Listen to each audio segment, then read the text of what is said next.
So welcome back in are board discussion papers. हमने last वाले part में पहले 10 क्वेश्चंस डिस्कस किए थे इन सेक्शन ए जो कि ऑब्जेक्टिव है, और आज हम उसके आगे करने वाले हैं 11 क्वेश्चन पे। मैं पहले ही बता दूं, हमारा ऑब्जेक्टिव इसमें डिस्कशन करने का ये रहेगा कि हम चाहते हैं कि आपको कॉन्सेप्ट की क्लैरिटी भी साथ साथ हो। You are not suppose to get only answers कि भी इसका ये आंसर है। I try to give the concept also जहाँ ज़रूरत पड़ती है।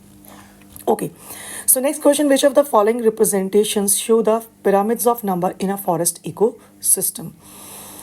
As far as the pyramids are concerned, ये ecology का question है, और there are 3 different types of the pyramids. Number 1 is your pyramid of number, pyramid of biomass and pyramid of energy. So ये जो दोनों की बात कर रही हूँ numbers and biomass में, ये ज़्यादातर of course जो हैं वो अपराइट होते हैं, लेकिन कई बार ये इन्वर्टेड भी हो सकते हैं, डिपेंड अपॉन द केस। लेकिन जो पिरामिड ऑफ एनर्जी है ये हमेशा ही अपराइट होता है। सो इसमें इसने पूछा pyramid of number in forest ecosystem. अगर मैं फॉरेस्ट इकोसिस्टम में ले रही हूँ तो number of producers are more. तो प्रोड्यूसर्स में यहाँ पे ग्रासेस भी आ गए, आपके पेड़ भी आ गए, छोटे बड़े बुशेस, एवरीथिंग, एवरी प्रोड्यूसर्स। तो of course number is more, and उसके ऊपर डिपेंड करने वाले जो कंज्यूमर्स हैं वो कंपैरेटिवली कम होंगे। Primary consumers, then secondary consumers, and then the tertiary consumers. तो this pyramid is going to be the upright. तो my answer will go to B.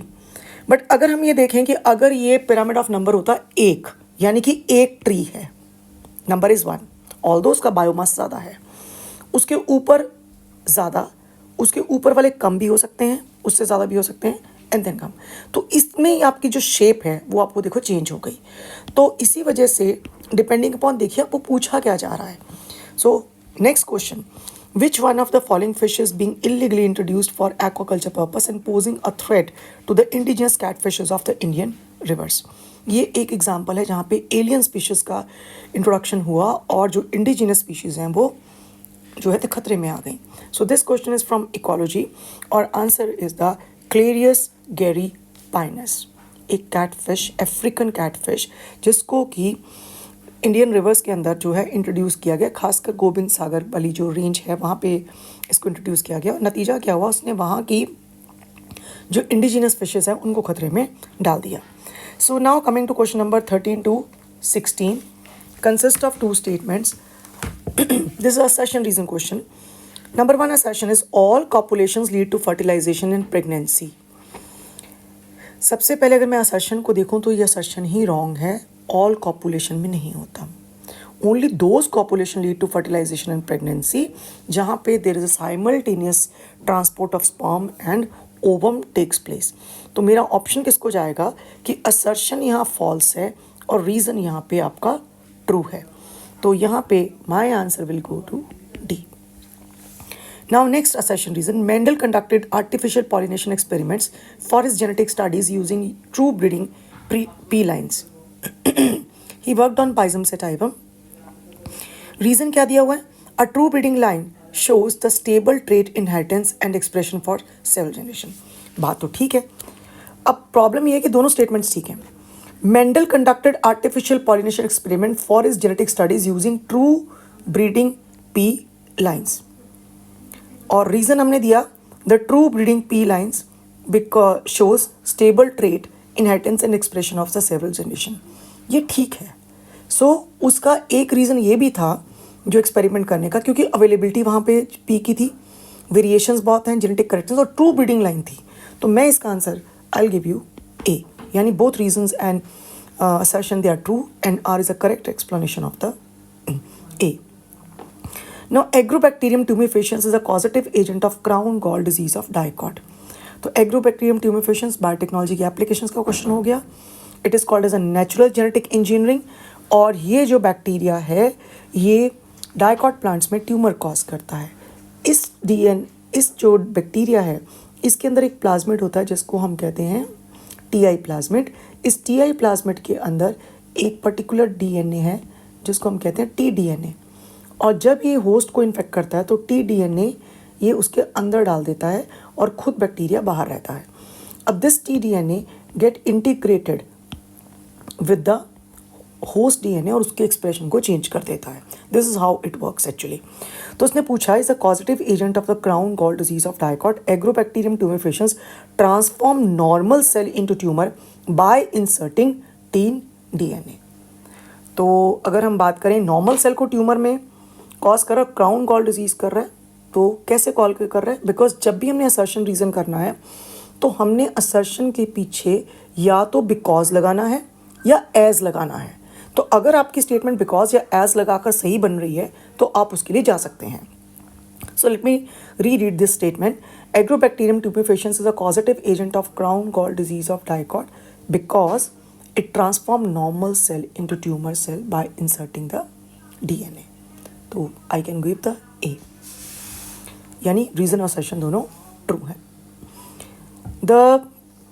A population growing in a habitat with limited resources show initially lag phase, followed by phases of acceleration and deceleration, and finally an asymptote when the population density reaches the carrying capacity.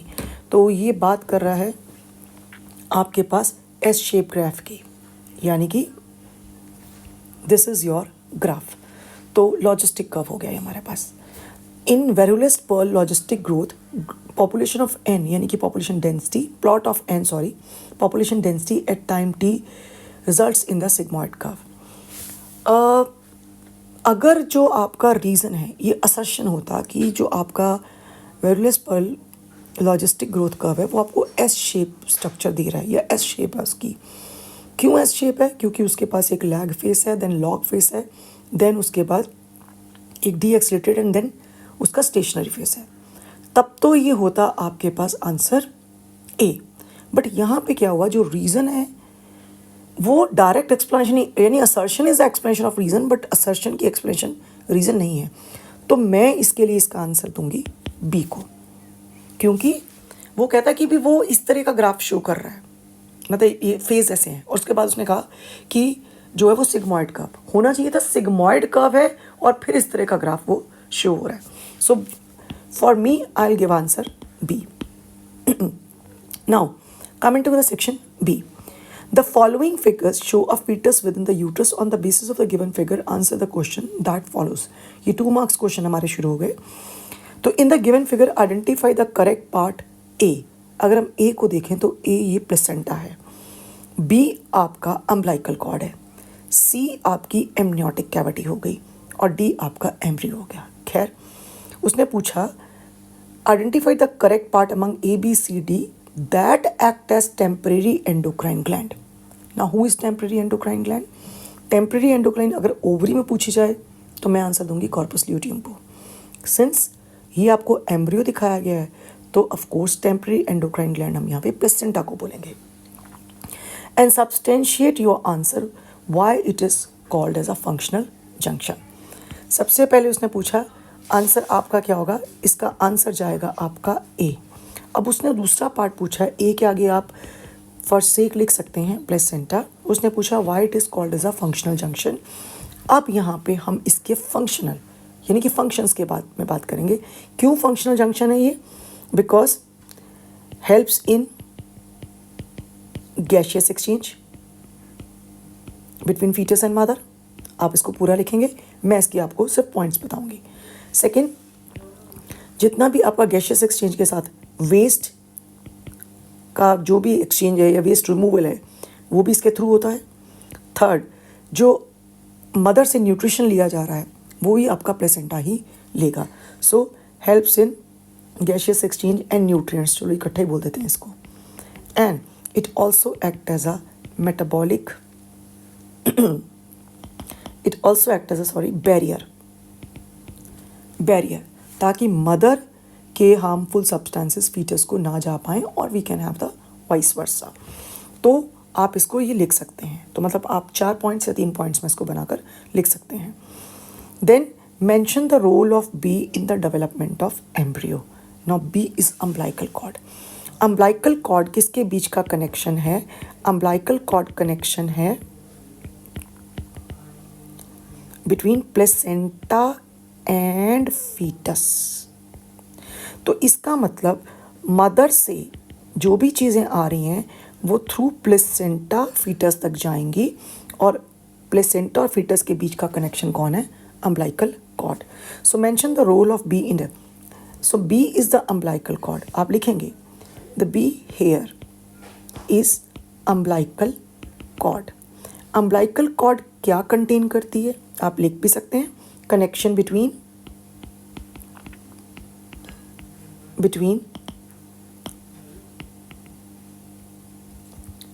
Placenta and foetus. और ये क्या contain करता है? Umbilical cord contain one umbilical vein and two umbilical arteries. Now what is the role of blood? It helps in transporting the nutrients or even important substances to fetus, and in turn जो वापस जाना है for the exchange to mother, it goes back from the fetus through umbilical cord to the placenta. तो it helps in the exchange between placenta and fetus. तो आप even for the gaseous exchange and nutrition exchange जो भी आप कहना चाहेंगे, तो pin पॉइंटली आपने क्या करना है? अम्बलाइकल कॉर्ड में अम्बलाइकल आर्टरी, अम्बलाइकल वेन सबसे पहले help in gaseous exchange.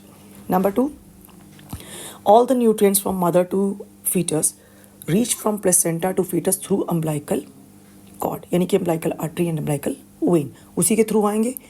Waste आपका कैसे आता है? आपको पता है अगर फीटस से वेस्ट वापस जाना है तो umbilical arteries के थ्रू वापस जाता है.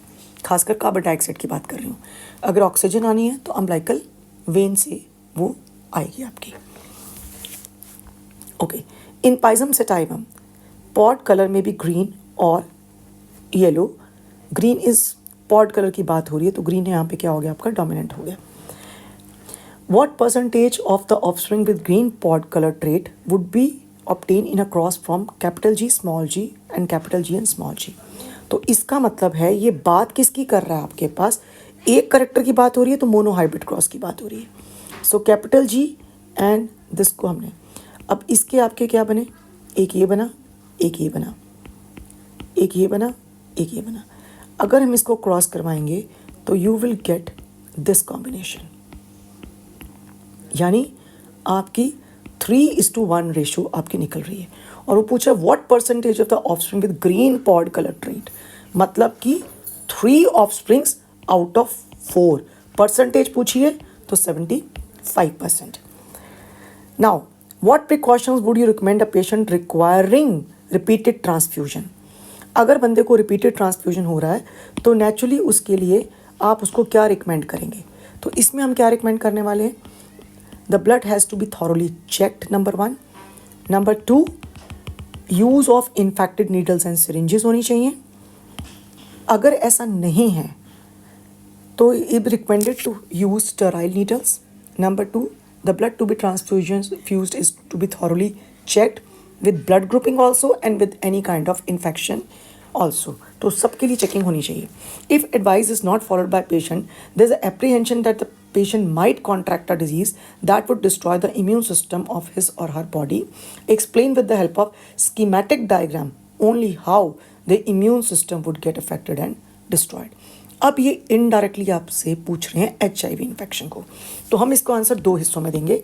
पहला आंसर क्या होगा कि उसको कौन सी डिजीज़ कॉन्ट्रैक्ट हो सकती है. पर्सन, इसमें हम लिखेंगे पहले हिस्से के लिए person might contract a disease that is AIDS or HIV infection. Number 2, how come? Explain with the help of schematic diagram only how immune system would get affected and destroyed. तो हम यहाँ पे वो देंगे, यहाँ पे जो डायग्राम आपका एड्स वाला है कि अगर ये वायरस आता है तो this virus enter into macrophages.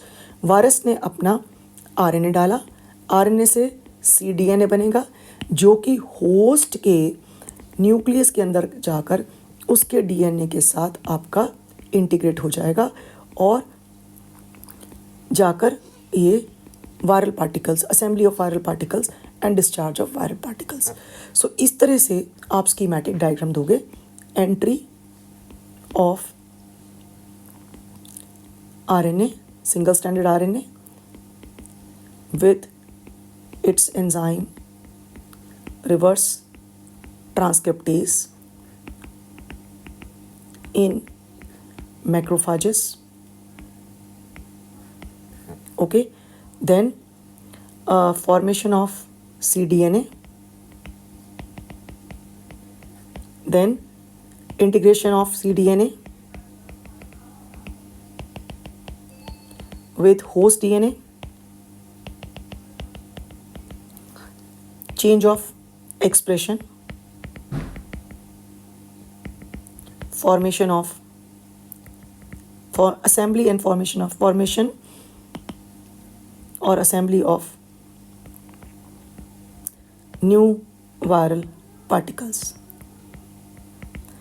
and then release of viral particles, infection of new macrophages and T helper cells, because अब यहाँ लिखेंगे T helper cells. So now because of the T helper cells get infected, the immune system is compromised. क्योंकि आपको पता है कि T helper cell CMI cell mediated immunity और AMI यानी कि एंटीबॉडी mediated immunity का लिंक है. अगर T helper cell को कुछ हो गया तो बॉडी का इम्यून सिस्टम कॉम्प्रोमाइज होना शुरू हो जाएगा. नेक्स्ट हमारे पास क्वेश्चन आता है, what are the recombinant proteins. Simple answer देना है. तो proteins formed with the help of recombinant DNA technology is called as recombinant protein. Otherwise हम ये भी कह सकते हैं the protein formed in the transformed host और हेट्रोलोगस होस्ट, दोनों आप लिखेंगे. हेट्रोलोगस होस्ट ब्रैकेट में लिखो transformed host is called as the recombinant protein. अब हेट्रोलोगस होस्ट कौन होता है? Host other then natural host. For example insulin suppose करो हमारा ह्यूमन का हार्मोन है और हम उसको प्रोड्यूस करवा रहे हैं इकोलाई में. तो इकोलाई के अंदर उसका जीन तो नहीं था ना, हमने ह्यूमन का जीन इकोलाई में डाला है. सो दैट मीन्स जो इकोलाई है that is going to be the transformed host and it is also called as heterologous host, और उसके अंदर हम बना रहे हैं अपना protein. So what is a recombinant protein? The protein formed by the heterologous host is called as recombinant protein. How do bioreactor help in their production? So bioreactors are the vessels which help in multiplication of the transformed host under suitable conditions of pH, temperature, foam control, oxygen availability, etc. So in bioreactors the culture is to be maintained at the pace, यानी कि S phase में आप इसको बोल सकते हो, is to be maintained at the continuous culture, as a continuous culture, so that the periodic product can be obtained and the host keep on multiplying in the bioreactors. तो bioreactors help in the multiplication of the transformed host, as bioreactors are the vessels where the continuous culture of the transformed host can be maintained. So हम ऐसा भी कह सकते हैं it helps in in vitro production. In vitro production का मतलब होता है लैब कंडीशंस के अंदर. So you need to pinpoint the things. आपने उसको जब लिखना है, जैसे मैं तो बोल रही हूँ, मैं आपको भी लिख नहीं रही. अगर बायोरिएक्टर्स की बात करूँगी तो मैं अगर मैंने लिखना होता तो मैं लिखती it helps in the culture of the host by providing the medium. So they are vessels where culture of transformed host can be maintained in continuous phase. एक तो आप ये लिखेंगे. दूसरा आप लिखेंगे bioreactor provides optimum conditions for temperature, pH, oxygen availability, foam control, etc. So culture, continuous culture produce product which can be removed periodically. तो हम ये लिख सकते हैं. And the last question is, construct an ideal pyramid of energy where we have the 100,000 joules of sunlight is available. अब आपने pyramid of energy बनाना है, आपके पास 100,000 जूल्स सनलाइट अवेलेबल है, इसका सिर्फ 1% जाना है। 1% of it is captured by the plants in the process of photosynthesis.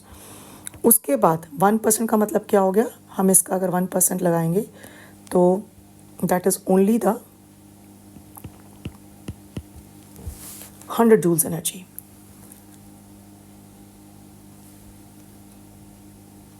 Okay, और उसके बाद 10% लॉ के हिसाब से यहाँ आपकी 10 रहेगी, उसके आप जाते जाते 1 रहेगी, उसके आप ऊपर जाते जाते 0.1 रहेगी। एक ये भी रीज़न है कि क्यों हमारे पिरामिड्स के बहुत ज़्यादा स्टेप्स नहीं होते, क्योंकि एनर्जी की अवेलेबिलिटी लास्ट तक जाते जाते बिल्कुल ख़त्म हो जाती है। So thank you. Now we will discuss the section C little later on. Let you absorb this, revise this, and we will proceed further. Thank you.